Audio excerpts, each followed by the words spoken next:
Black widower takes in hungry triplets and their mother, unaware that she will change his life. Marcus Evans' fists pounded against the door of his own home as two burly security guards held his arms. On the sidewalk, three small children clung desperately to their mother. A white woman with brown hair who begged for mercy. "Please, my children can't stay out in the cold," Sarah cried, hugging the 4-year-old triplets to her chest. The November rain fell mercilessly, and the little ones shivered under a soaked blanket. "Hey, that's my house," protested Marcus, a 45-year-old black man whose eyes bore the recent pain of losing his wife Elena just 3 months earlier. "Who the hell do you think you are?" The bailiff, a short man with a thin mustache, approached them, brandishing a document. "The bank has foreclosed on the mortgage, Mr. Evans. This property now belongs to the Richmond Financial Group." Marcus felt the world collapse around him for the second time in a few months. First Elena, victim of a devastating cancer. Now his home, the last refuge where her memories still lived. But something in the scene before him awakened a long, dormant protective instinct. Those children, wet and frightened, seemed even more helpless than he was. "Are you evicting her too?" Marcus asked, pointing to Sarah. Mrs. Williams lived in the back apartment, the officer explained with bureaucratic indifference. "The entire property has been foreclosed." At that moment, Marcus's eyes met Sarah's. Two strangers united by the same cruel fate, by the same ruthless institution. The triplets, Lily, Noah, and Emma, huddled against their mother, their faces pale with cold and fear. "How much time do we have?" Marcus asked, his voice controlled despite the anger boiling inside him. "You have 1 hour to collect your personal belongings. After that, the property will be sealed." That was when Marcus Evans, a retired accountant and recent widower, made the most impulsive decision of his methodical life. "Come with me, all of you," Sarah hesitated, confused. "Where?" "My brother-in-law has a cabin on the lake. It's small, but it has a fireplace. Better than staying out in the rain with the children." What no one at that moment could have imagined. Not the truculent security guards, not the bailiff, and certainly not the all-powerful Richmond Financial Group, was that they had just brought together two people whose intertwined histories would reveal secrets capable of bringing down a corrupt banking empire. Secrets that Elena Evans had discovered weeks before she died, and that Sarah Williams carried unknowingly in a folder of seemingly insignificant documents. As they hurriedly gathered clothes and supplies, Marcus couldn't help but notice how Sarah moved around the house with a disconcerting familiarity, as if she knew every corner, every drawer. And there was something about the way she looked at Elena's photo on the shelf. It wasn't the look of a stranger, but of someone who held memories. If you think this is just another story about cruel evictions and helpless families, get ready. What's coming will make you question everything you think you know about coincidences, justice, and how sometimes fate uses devious paths to bring the right pieces together on the board of revenge. If this beginning has already moved you, don't forget to subscribe to the channel because what comes next will leave you speechless. The security guards watched impatiently as two shattered lives tried to fit into hastily packed suitcases, unaware that there, in that November rain, an alliance was being forged that in a few months would shake the rotten foundations of the financial system that was now expelling them. The rain drummed on the roof of the Ford as Marcus navigated the winding road. The triplets slept in the back seat under soggy blankets, while Sarah hugged the briefcase to her chest. "I'm so sorry," she whispered. "We barely know each other, and we're already running away together. The real criminals are drinking whiskey in their offices."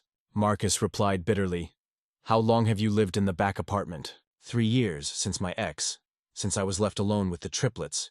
Lightning flashed across the sky. The folder slipped, scattering papers. Marcus slowed down, his eyes catching something. The Richmond Financial logo on a memo marked Confidential Operation Clean Sweep. "Where did you get this?" Her voice trembled. Sarah blushed. "I clean their offices. I keep papers with one side blank for the kids to draw on." Marcus grabbed the document, devouring every line. It was a plan for the systematic foreclosure of mortgages in neighborhoods with minorities and single-parent families. Date: 8 months ago, before Elena got sick. "Do you have more documents like this?" "A whole folder. Why?" The phone vibrated. "Jack, his brother-in-law, you're on the news. The CEO of Richmond is bragging about cleaning up undesirable elements from the neighborhood. Jack, call David Reeves, the lawyer who defended Elena against the hospital. The one who sues corporations." "Exactly. We have the nuclear bomb he's always been looking for." 2 days later, in the modest cabin, documents were scattered across the table. David Reeves, a lawyer famous for taking down corporate giants, examined each piece of paper. "This is financial genocide," he muttered, adjusting his glasses. "Deliberately targeting blacks, Latinos, and single mothers. Sarah nearly spilled her coffee. It wasn't a coincidence. Look at the dates, Marcus pointed out. Elena was investigating this. She was a financial analyst before she got sick. David looked up, and her treatment was denied 3 times by her health insurance. Who runs that insurance company? Richmond Financial Group, Marcus replied, his voice cold. That night, Sarah found Marcus on the porch looking out at the frozen lake. Do you think Elena's death wasn't just cancer? I don't know, but she was gathering evidence. And you showed up with the missing pieces. What do we do now? Marcus turned, his eyes shining with determination. We destroy them, all of them, the next day. Richmond Financial held a press conference. Richard Sterling III, CEO in his Italian suit, smiled for the cameras. We celebrate the success of Operation Clean Sweep. We have revitalized neighborhoods, creating opportunities for serious investors, and removing elements that impeded progress. A reporter asked about discrimination. Sterling laughed. Nonsense. We follow financial criteria. If certain demographics are affected, maybe they should make better choices. Marcus turned off the TV with a bang. Better choices. Elena worked 60 hours a week. David smiled predatorily. You know what's better than suing a corporation? Destroying it with its own weapons. Sarah then made a crucial discovery. At the bottom of the folder, a black flash drive. Secure Elena Evans, Marcus choked. The flash drive revealed everything. Spreadsheets, emails, recordings. Elena had documented meetings where executives laughed about cleaning up the human trash. Offshore transfers, money laundering. One recording was particularly disturbing. Sterling saying that Mexican analyst is digging too deep. If she keeps digging, she'll find the bones we buried. Maybe it's time to show her what happens to people who don't know their place. Sarah cried. They killed his wife. Marcus stared at a photo of Elena on the screen. The file was called Operation Justice. How to bring down an empire. Outside, the snow was beginning to melt. Sterling and his cronies were toasting in their skyscraper, unaware that in a humble cabin, 3 ordinary people were about to carry out the plan Elena had died trying to complete. The most ironic part, the documents that would destroy them, had been saved from the trash by a single mother they considered undesirable. Exactly the kind of person they had sworn to eliminate. Karma, it seems, chooses the most unlikely messengers to deliver its justice. But if you think gathering evidence would be enough to bring down a billion-dollar empire, get ready. What would happen in the coming weeks would prove that sometimes justice needs more than documents. She needs a trap so perfect that even the victims would applaud its execution. The Richmond Financial Group press conference was packed. Richard Sterling III took the podium with his usual arrogant smile, unaware that in the last 48 hours, a devastating virus had infiltrated every system in the company. A virus called truth. Ladies and gentlemen, we are here to celebrate the conclusion of Operation Clean Sweep and announce our expansion into 5 more cities. Sterling began, adjusting his Italian tie. At exactly 10:03, as planned, the screens behind him flickered. Instead of the corporate logo, Elena Evans' face appeared, followed by her words, "If you're watching this, it's because I didn't survive to tell the story. But the truth always finds a way." Sterling turned pale. Technical problems? Turn it off. But the technicians, secretly instructed by David Reeves, kept everything running on the screens. Documents began to appear. Internal memos, detailed spreadsheets, demographic maps marked in red. Elena's recorded voice narrated each piece of evidence. The Richmond Financial Group developed an algorithm to identify neighborhoods with high concentrations of minorities and single mothers. They called it responsible urban cleansing. The journalists became agitated. Cameras flashed. Sterling tried to leave the stage but found the doors discreetly locked. The presentation continued, revealing emails where executives discussed how to eliminate undesirable elements and maximize returns through forced gentrification. Then came the final blow, audio recordings of the secret meetings. Sterling's voice echoed through the hall. "We need to get rid of that Mexican analyst. She's digging too deep. If she finds out about the offshore accounts..." Another executive replied, "How about an accident? Something discreet, Sterling. No. Let's go the medical route. We have contacts at the hospital. We deny experimental treatment a few times. Nature does the rest." A collective gasp rippled through the room. Sterling, completely pale, grabbed the microphone. "This is fabricated deepfake. I never." But the next recording silenced him. It was a phone conversation between him and the hospital director, discussing the Elena Evans problem and how to delay medical approvals indefinitely. At 10:15, FBI agents entered the hall. Sarah Williams was with them, dressed professionally, no longer the cleaning lady who saved papers from the trash, but the key witness who had preserved crucial evidence. Richard Sterling III, announced the lead agent. You are under arrest for conspiracy to commit fraud, systematic discrimination, money laundering, and conspiracy to commit murder. As they handcuffed Sterling, he shouted, "You don't understand! It was just business, just maximizing profits." From the back of the room, Marcus Evans emerged from the shadows. He walked calmly toward Sterling, his eyes meeting those of the man who had orchestrated his wife's death. "Business," Marcus repeated, his voice calm but charged with emotion. Elena was 42 years old. She loved gardening and classical music. She spent her Sundays teaching math to underprivileged children. "She was my life." Sterling lowered his head, finally understanding the magnitude of what he had done. "You know what the irony is?" Marcus continued. "You called us undesirable elements, but it was people like us, a cleaning lady saving paper for her children to draw on, who brought your empire down." Camera flashes lit up the scene as Sterling was escorted out. On the screens, the video continued, now showing the faces of all the families affected by Operation Clean Sweep. Hundreds of people who had lost their homes. David Reeves approached the microphone. "What you witnessed today is only the beginning. We have evidence linking the Richmond Financial Group to a network of corruption involving politicians, judges, and executives from other corporations." Sarah, holding Marcus's hand for moral support, added, "This is not just our victory.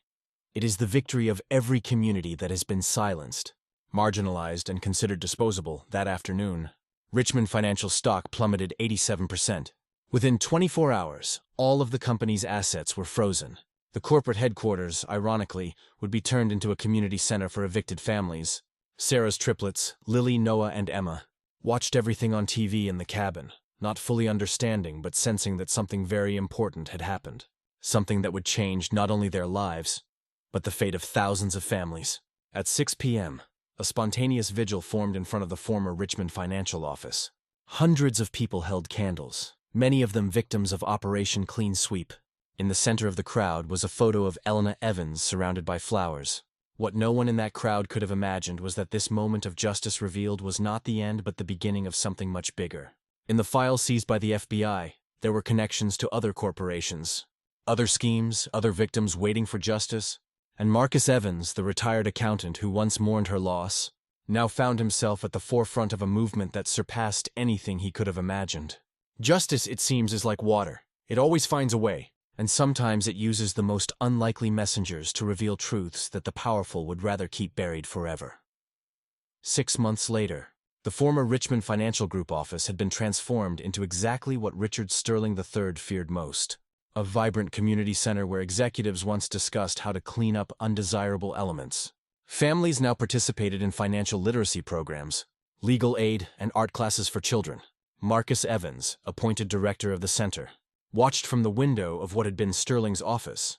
Sarah Williams, now social programs coordinator, organized the opening of the new children's wing named the Elena Evans Space, in honor of the woman whose posthumous courage had started it all. Ironic, isn't it? Sarah approached, carrying a stack of registration forms.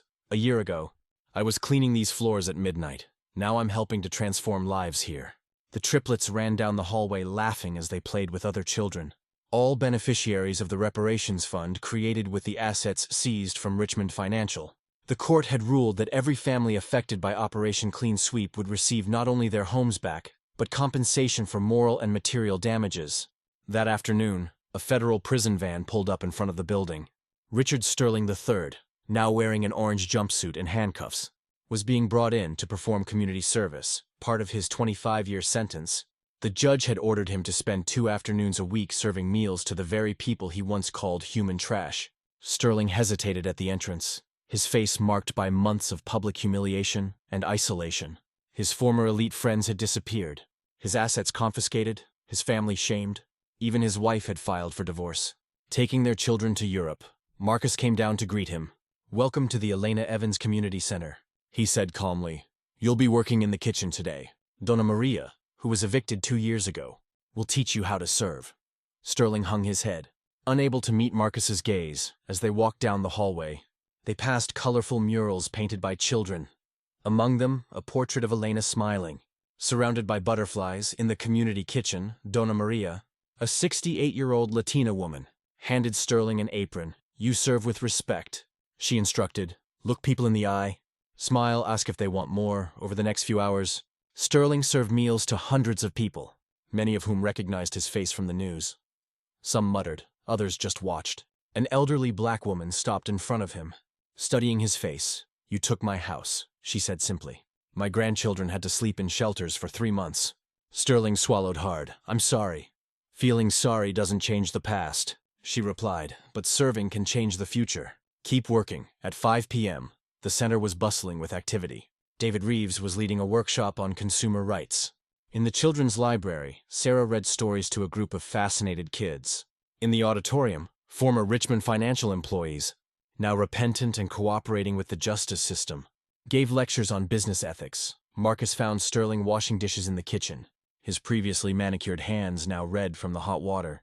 "You know," Marcus said, "Elena always believed that people can change, that true justice isn't just punishment but transformation." Sterling paused, tears welling in his eyes. "I destroyed so many lives, yes you did, but now you have a chance to help rebuild them. Use it well." That evening after the center closed, Marcus and Sarah walked together to Elena's makeshift memorial in the garden. Fresh flowers were left there daily by people grateful for her posthumous courage. "She saved us all," Sarah said softly, arranging a bouquet of daisies even after she was gone. Marcus nodded, holding her hand. "And she taught us that true revenge isn't destroying those who hurt us, but building something so beautiful that their evil becomes irrelevant." A year later, the Richmond case had become a national reference point for restorative justice.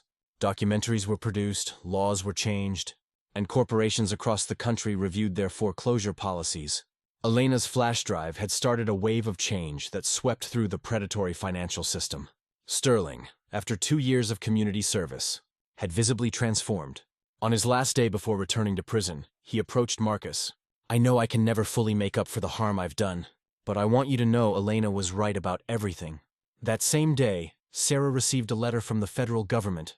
The FBI had discovered through the Richmond files an even larger network of corruption. She and Marcus were invited to lead a national task force against systemic financial discrimination. "From cleaning lady to federal task force leader," she laughed, showing Marcus the letter. "Who would have thought?" "Elena would have," he replied, smiling for the first time since she had left. She always saw the extraordinary in ordinary people. And so, what began as a personal tragedy and a systemic injustice turned into a movement for change. Marcus and Sarah didn't just survive the storm, they turned it into rain that fertilized a new beginning for thousands of people. The ultimate irony. Sterling's cleanup plan ended up cleaning up the corrupt system he represented. Sometimes justice has a peculiar sense of humor, and as Elena always said, "The truth is like water, it always finds a way." If this story of courage, justice, and transformation touched your heart, don't forget to subscribe to the channel.